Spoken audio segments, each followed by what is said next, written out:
My name is Dan Eisenhower with Compass Rose Investments, and today I'd like to talk to you about pricing your home to sell. Most potential buyers use the listing price to determine which houses they should be looking at, and market conditions can change the selling price almost overnight, so make sure you get an updated appraisal on what your property is worth. And remember this, that it's the buyer who sets the selling price, no matter what you're asking. Realtors will suggest a listing price based on the property condition, comparable sales in the area, and numerous market factors. So let's take a look at a simplified CMA or comparative market analysis that your realtor might do. You're trying to compare, in this case we're comparing your property against two others. The first home, A, sold last week for $352,000. The second one sold 6 months ago for $325,000. So we're trying to adjust each of those homes to be as close to yours as possible. We won't make any adjustment in the price for building A because of its recent sale, but values have increased by $5,000 for building B, so we'll add $5,000 to that. You have a double-car garage. Building A does not, just has a single, so we'll take off $5,000 for that. Building B has a double garage, and we will make no adjustment. For the street location, we've got to make an adjustment there. Building A is the same street in the same general area, so we won't make an adjustment.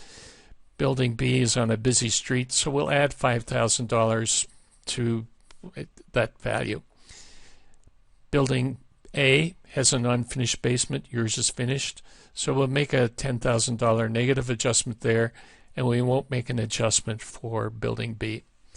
So if you look at the two total adjustments, we're going to reduce the price of building A by $15,000 to make that adjusted market value $337,000, and we're going to increase the value of building B by $10,000 to make that market value $335,000. So the average adjusted price is $336,000, and you can expect the house in this scenario to sell for about $336,000. Here's an example of two identical houses next to each other, and just what site conditions might impact that property. The first one has a 50-foot well, and it costs $1,000 to drill. It sold last week for $300,000.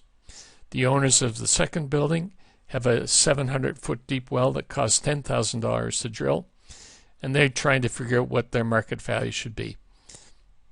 The answer? $300,000. The buyer is buying utility, and their decisions are not based on the value that you place on your home.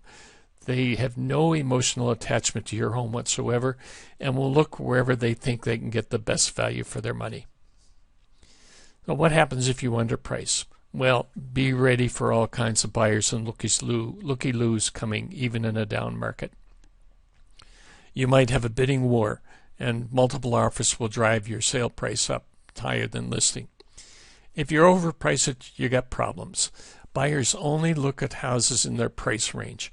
And just as an aside and a rule of thumb, you need to be within 10% of the neighborhood average price, or people will pass it by. Your house will get fewer showings, and it'll sit on the market longer than the average market time. As a result, most realtors will avoid showing the property, and buyers will simply use it to judge what gives them better value for their money. Setting the price right the first time is critical. A house will get most of its showings within the first 2 weeks. A house will sell for what the market will bear, no matter what. Remember, it is the buyer who sets the sale price. You only set the asking price. Compass Rose represents different groups of real estate investors across the country. We use a variety of creative and traditional techniques to buy different types of real estate in most Canadian metropolitan areas.